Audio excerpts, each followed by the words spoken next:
Hello, everyone. Welcome to Planet Wellness, our Wellness Wednesday live here on Facebook.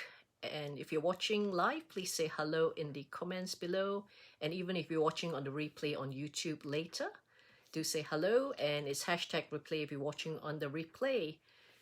So today's another great day where we'll be sharing another wellness tip. And this time it is on something green called broccoli. Over to you, Ronald. Well, first of all, I hope everyone's enjoying a bit of sunshine. Welcome sunshine. I would say, looking at the blue sky, it's probably about 24 degrees, which is a perfect temperature. 28 would be even better, but 24 is certainly better than 10 or 0, right? So, what are we going to talk about today? Something amazingly good for your longevity. And I'll repeat that. What I'm going to tell you about today, if you get that right, you're going to live a long, long life. That's what longevity is. And I'm talking long life. Longevity is not living till 105 in a wheelchair. I'm talking living till 105, 108, 110, right? Fit, alert, work in the garden, building things, still strong, right? Like some of the Chelsea pensioners, still so strong, right? Now, I don't know what they give them, but I hope they're giving them broccoli. Okay, so broccoli is one of the most amazing vegetables. Why? Because it's a member of what they call the Brassica oleariaceae. Brassica, you don't have to remember that, but Brassica oleariaceae family. Namely, in that family of brassicas, you've got cabbage, red cabbage, purple cabbage. There's red cabbage, purple cabbage, white cabbage, green cabbage, and almost one that's purple, like purple, even more purple cabbage. In addition to that, you've got cauliflower, you've got Romanesco, you've got Brussels sprouts, right? These are all cruciferous. Cruciferous is a very interesting word. It comes from the crucifix, which is the cross, right? Like that, crucifix. So a cruciferous vegetable is a member of about 6 to 8 different varieties, like I said, cauliflower, broccoli, and so on and so on. Okay, now, why is this brassica family so important? First of all, it is very, very rich in sulfur, right? Now, during the Second World War, when the war was raging, there was not enough bandages and things to go around. Guess what? They used to use garlic and onion to put in wounds, right? Also they were shot or maimed or injured. They would put the garlic, which is a member of the sulfur family from the onion family, and they would put that in and they would close it with bandages, and that would keep the wound clean, even in very dirty battle conditions, right? Likewise, I've actually used cabbage leaves around the fetlock, which is the knees of a horse. The veterinarian in Adelaide was going to shoot the horse because they said he was over. It was a racehorse. And I said, no, let's try this. So I put about 6 to 8 cabbage leaves, sulfur base, member of the brassica, around his knee. 2 days later, twice we did it. 2 days later, the horse was fine. Was walking fine. That sulfur went into then and cleared the inflammation in the fetlock in the knee. Amazing, right? So this is how powerful the member of the brassica can be, right? Now, in addition to that, more than probably any other vegetable in the brassica family, or for that matter in the say lettuce family or tomato family, they have got nutrition, but they can be very limited. But broccoli is not. Now, I'm going to give you 14 amazing health benefits for the broccoli, right? Now, so one of the first things we do, it will tell you about the carbohydrates. In there, the carbohydrates are very low, and the calories are very low. Like one cup of broccoli contains 6 grams of carbohydrates, 2.6 grams of protein, 0.3 grams, so very low fat. Fiber, 2.4 grams. That's 1 cup, 2.4 grams. As you know, I've gone on and on about fiber, that you need 38 grams of fiber every day, 38 grams. And so apples, for example, has got 4 grams, right? and celery's got about 6 grams. So when you combine, say, celery and broccoli, you can have about 10 to 12 grams of fiber in one meal. So that goes a long way towards your 38 for the day, right? So the fiber part of it is also very good fiber because it's a soluble, insoluble type of fiber which breaks down, and it helps to expel waste from the intestines, small, and the large intestine colon, right? It's got a whopping 135% of the recommended daily allowance of vitamin C. How's that, right? But I'm going to warn you about what you've got to do to retain the vitamin C. It's very important. Vitamin A, very high. Vitamin K, very good for people who are bleeding too much. Vitamin B9, which is folate, good for pregnant ladies. Potassium, prevent cramping. Phosphorus for the brain. And selenium. Selenium is amazingly good against hay fever. Hay fever and basically your immune system. Selenium. Selenium can be quite rare. Selenium is probably found in celery as well, as long as the celery is organic, okay?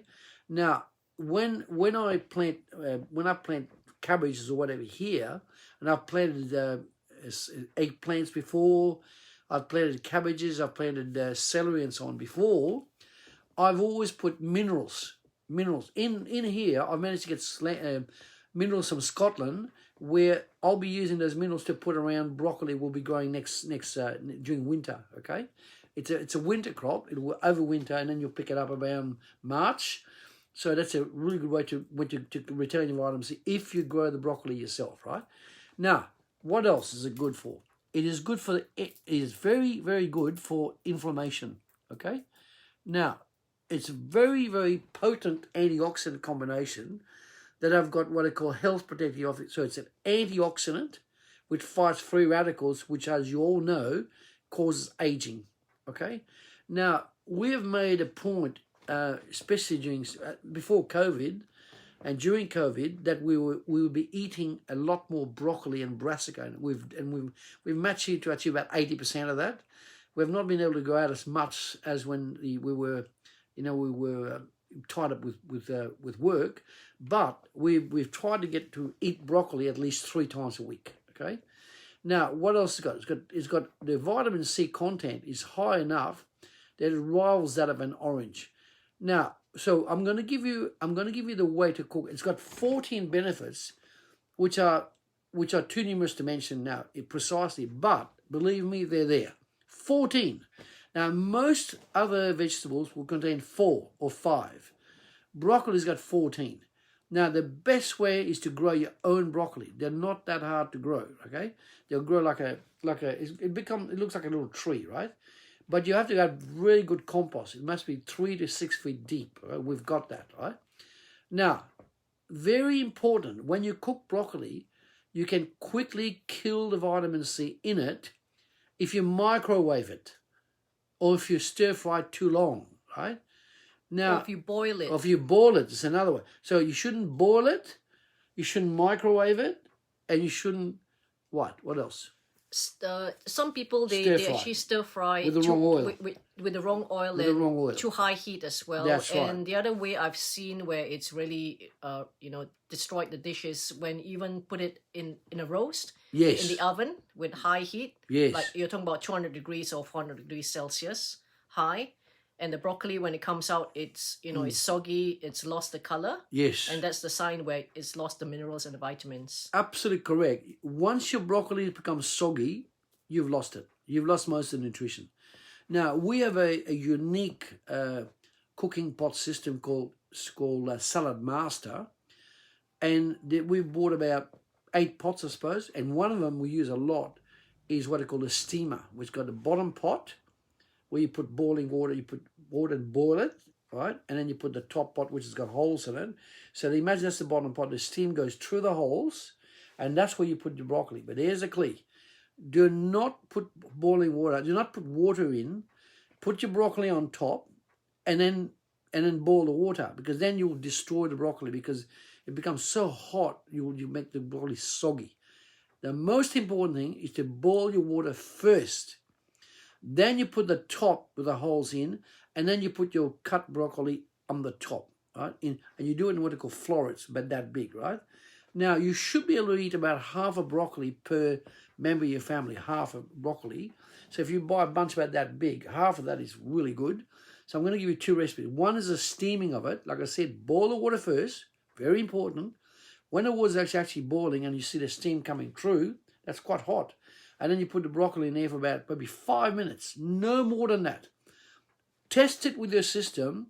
You may have only to do it 3 minutes, because if it gets too hot, the broccoli will go from this bright green to almost like grey dull. No good. And when you check the water, Yeah. it'll probably turn green as well. Exactly. And that's all the vitamins come Very in. good point. Now, very, very good point, Petrina's race. So what you do is that when you've cooked your broccoli for 3 to 5 minutes, and make sure you keep the broccoli, test your own method with the steaming, but make sure you boil the water first, add the broccoli when it's boiling, and then cover it.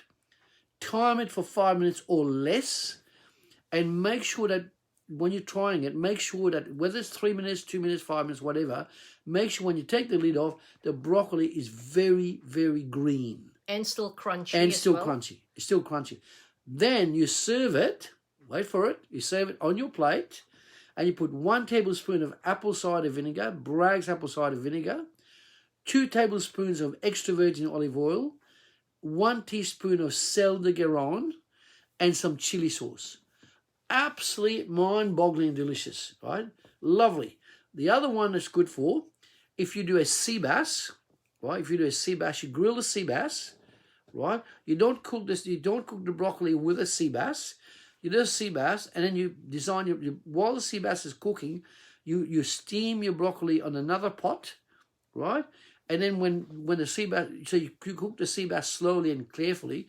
Now, once you've done that, you leave the sea bass whole or halved, and then you take your broccoli, when it's cooked, you take the broccoli and you put it on the sea bass or next to the sea bass, and you could put a tomato, 2 or 3 stalks of celery, and you've got a meal right there, right? And then you must have the olive oil, extra virgin, you must have a bit of apple cider vinegar, use a bit of fresh chili if you can get fresh chili, and a sel de Guerin. And voila, you've got a fantastic meal. I hope you enjoy it. If you want to know more, let us know. You know, one tip I like to share about when you're steaming the vegetables, I personally, what happens, I'll steam it for maximum 3 minutes. However, I'll turn off the heat and leave it covered. Yes. So while you're getting ready to serve it, you'll still have 1 or 2 minutes. Yes. And during that 1 or 2 minutes, because the pot and the steam is still inside, it's contained. Yes. The vegetable will still continue cooking. Yes. So if you're going to be someone who steams for 5 minutes, make sure you remove the lid from the pot immediately. Otherwise, it will continue cooking. And it will go grey. Yeah. Now, since we mentioned that, one more tip you raised before about the water. Now, regardless of what happens, the water may go slightly green. May. Now, guess what? Don't waste that water. When the water's cooled down in the bottom pot, you can drink it.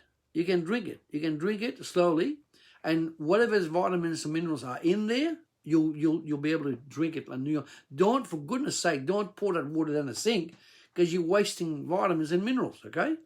One more thing, very important. If you are doing that, you can add another half a teaspoon of the sel de Guerin in the water, blend it, and put it in a soup pot, and you can make that as a soup. You can have, so you have your residue of water from the steaming. You can put celery, carrots, turnips, Even tomatoes, and so on, and you'll have a marvelous vegetable soup. Marvelous, right? Now, since we're talking about nutrition, it's very, very important. We recommend that you eat broccoli at least 3 times a week. Once a week is okay, but 3 times a week, like Monday, Wednesday, Friday, that is the best time to eat it, because then you're getting a huge amount of 14 different benefits. One of the most amazing things about broccoli is that if you've got any inflammation inside you, it will help you to reduce that inflammation to almost 0. It will depend how often you eat it and how often you get it done, all right? Now, for goodness sake, final comment, do not microwave it. Get rid of your microwave. Toss it in the bin. I'm telling you, get rid of it. Don't microwave it. Don't boil the broccoli in the water. you boil it on the steamer. Don't boil it. Don't microwave it. What else? Don't stir fry it with the wrong oil. You can stir fry it, but use coconut oil, 60%, 40% in extra virgin olive oil, and that'll be fine.